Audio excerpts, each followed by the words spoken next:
Gitu. Oke, Pak Bambang, Anda sering berurusan dengan polisi, Pak Bambang? Ya, lumayan sering lah, Doni. Dalam urusan apa? Anda berkasus atau Anda ngapain ke polisi?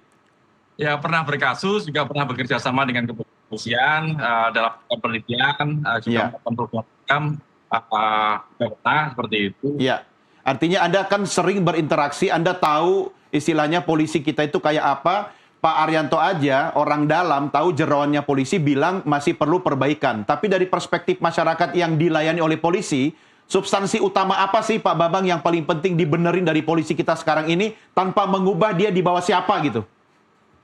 Benar. Masyarakat sebenarnya tidak peduli ya.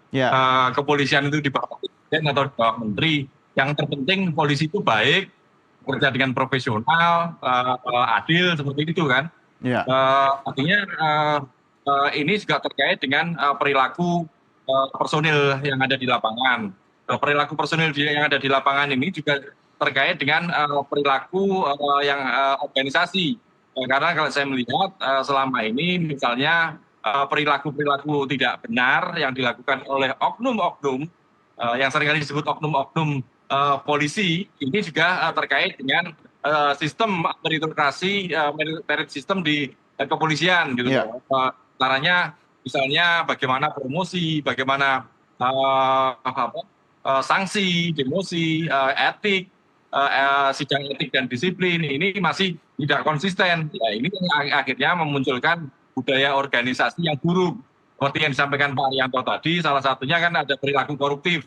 Ini masih di dalam tubuh kepolisian. Memang hal-hal inilah yang harus dikikis dalam reformasi Polri, ini yang seharusnya didorong seperti itu. Tetapi mendorong dari internal saja itu kan tidak sepertinya sangat sulit. Pak Arianto mungkin sudah bertugas di kepolisian sudah mulai 50 tahun yang lalu misalnya. Tetapi nyaris perilaku polisi ini tidak banyak berubah. Gitu. Hanya harus negara itu harus membuat sistem untuk memastikan bahwa Polri ini benar-benar berubah, membuat terobosan-terobosan untuk memenuhi harapan masyarakat terkait dengan perilaku polisi yang adil, humanis, dan responsif seperti itu. Yang disampaikan oleh Pak Listio terkait jargon presisi itu sudah benar, tetapi selama ini yang terjadi kan tidak seindah jargon implementasi di lapangan. Makanya inilah yang harus didorong. Internal, kalau kita melihat di internal sendiri pengawasan misalnya ini sudah ada, tetapi kan ini tidak efektif karena sudah ada perlu di masyarakat, jeruk tidak mungkin makan jeruk, misalnya seperti itu. Makanya alternatif adalah mendorong pengawasan eksternal yang kuat. Tetapi problemnya pengawasan eksternal yang kuat ini tidak memungkinkan karena undang-undang yang mengaturnya, terutama Undang-Undang 2 tahun 2002 tentang pengawas eksternal yakni Kompolnas ini tidak kuat karena tidak memberikan kewenangan terkait pengawasan yang efektif gitu. Kewenangan Kompolnas hanya memberikan saran-saran saja dan menerima keluhan-keluhan masyarakat, tapi tidak ada kewenangan untuk melakukan eksekusi terkait dengan keluhan-keluhan masyarakat maupun usulan-usulan yang disampaikan seperti itu. Ya, Pak Arianto, apa jaminannya polisi akan tetap profesional? Dia di bawah presiden. Kalau misalnya dia di bawah menteri khusus urusan kepolisian misalnya, ya menterinya nggak apa-apa toh, polisi juga gitu loh, atau purnawirawan polisi misalnya gitu. Kan bukan ada kepentingan politik misalnya begitu. Komentar Anda, Pak? Saya bukan ahli tata negara ya. Jadi kalau apakah itu menteri, harus ada menteri kepolisian sendiri atau apa, saya nggak bisa jawab di sini. Tetapi saya ini pengamat polisi. Menjadi polisi selama 50 tahun, mulai tahun 71. Jadi polisi mulai dari Pantama sampai jenderal. Mengalami polisi pada waktu masa yang lama dulu, masa Orba, masa Kuhap lama, masa Kuhap baru. Jadi saya melihat bagaimana perkembangan polisi itu, Pak. Gitu. Nah, saya lihat dari situ ya, sekarang yang paling efektif sekarang ini memang yang paling belakang ini paling efektif sejak reformasi. Artinya apa? Sekarang dulu ketika polisi itu dipisahkan dari TNI, wah kita dicemooh. Polisi itu apa itu? Nggak akan mampu dia menghadapi teroris. Ternyata apa? Kita selalu nomor 1 di dunia. Betul. Bisa menangani teroris dengan pakai hukum yang berlaku. Semua. Kemudian kalau kita dibilang kita tuh polisinya nggak bagus ya, memang nggak bagus di mata masyarakat sekarang. Tetapi kalau pendek itu keamanan di Indonesia ini termasuk terbaik kan? Saya lupa ini 5 terbaik atau berapa, pokoknya enggak itu ada peran Polri. Ya kan keamanan kan polisi yang kan, keamanannya gitu. Tapi ada juga indeks korupsi paling korupsi di wilayah ini kan. Jadi ini ya, kalau dari sisi efektivitas tugas kinerja lembaga kepolisian di posisi yang terakhir ini sekarang paling efektif, bagus. Cuman yang terakhir ini kenapa masih buruk? Karena tidak disertai dengan pengawasan yang kuat. Pengawasan internal sendiri oleh polisi juga lemah, diakui ya. Itu siapa Waslekat, Propam, segala itu, apalagi ada impunitas dan sebagainya itu. Sementara pengawasan di luar, lembaganya kurang kuat. Tadi saya juga sepakat dengan Pak Bambang tadi. Kalau di luar negeri kan ada yang ini ya, institusi yang bisa nangani kalau polisi curang gitu kan.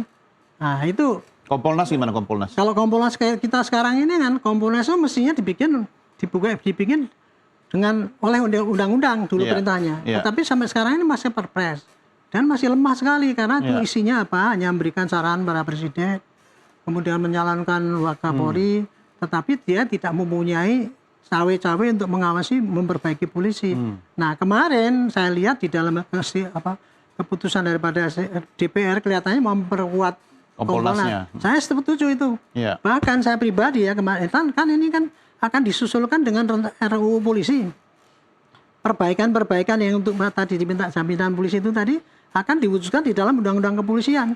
Saya pribadi, Pak, saya mengusulkan undang-undang kepolisian baru tolong tambah bab pengawasan polisi. Karena selama ini ya kalau saya diskusi di masyarakat ini, wah polisi kan lemah, polisi ini nih. Kita bisa mengatakan polisi sudah diawasi kuat, baru dari DPR mengawasi, Ombudsman mengawasi, Komnas HAM mengawasi, dari Kompolnas mengawasi.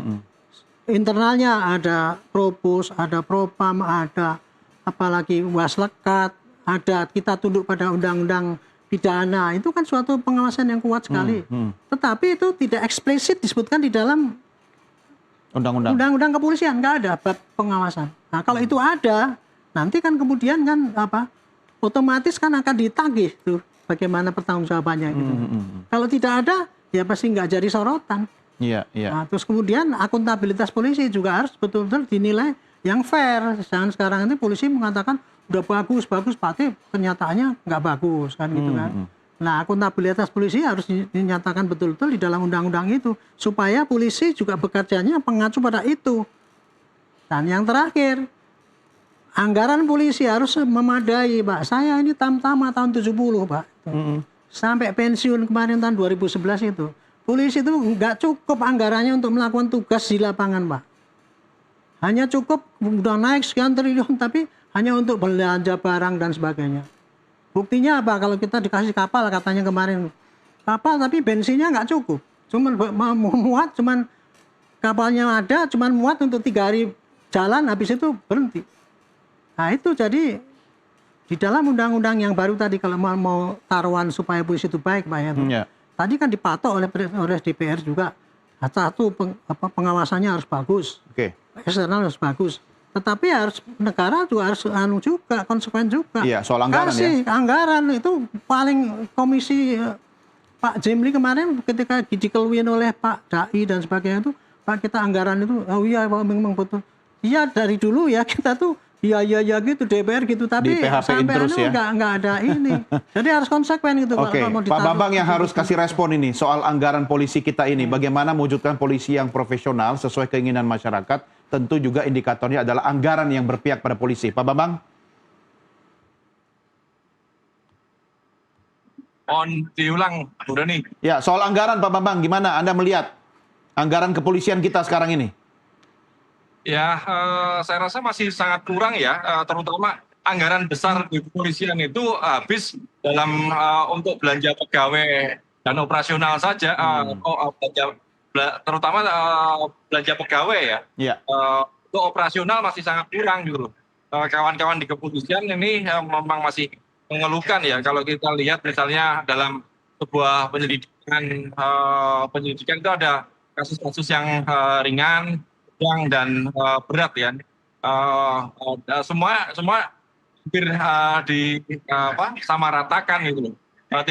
Tidak terlalu signifikan gitu loh. Padahal kasus-kasus ini kan membutuhkan penyelidikan itu kan membutuhkan biaya yang sangat besar. Kalau saya mendengar keluhan kawan-kawan di internal kepolisian, anggaran dalam 1 tahun itu sudah habis dalam 4 bulan itu, 4 bulan atau 6 bulan sudah habis untuk penyelidikan seperti itu. Makanya memang ada dilema ya di internal kepolisian terkait dengan anggaran itu. Sementara negara juga belum memenuhi 100%. Makanya kepolisian ini kan dalam undang-undang Polri ini kan tidak diatur secara detail terkait dengan anggaran gitu. Makanya Polri bisa mendapatkan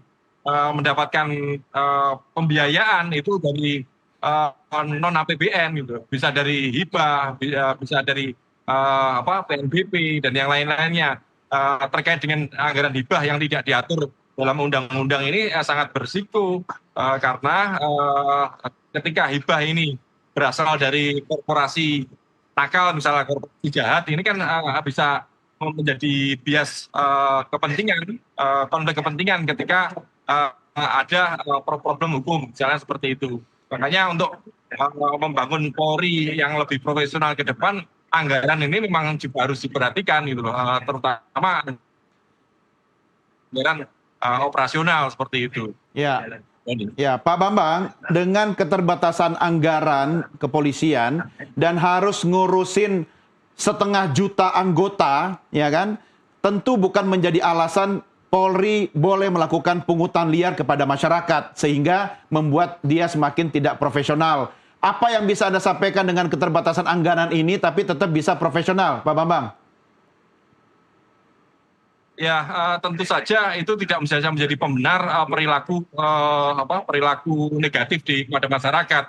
Makanya negara lah yang harus menyediakan gitu, menyediakan 100%. Tapi kan faktanya tidak demikian. Di tahun terakhir ini efisiensi juga sangat dilakukan. Belum lagi terkait dengan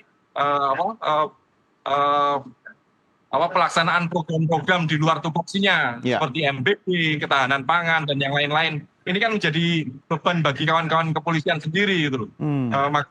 Pemerintah seharusnya adil dengan tidak membebani Polri dengan tugas-tugas yang lain. Fokus di tupoksinya dalam melindungi, mengayomi, melayani masyarakat, menjaga harkam tipmas dan penegakan hukum. Dalam menjalankan 3 tupoksi itu saja sudah sangat berat bagi kepolisian.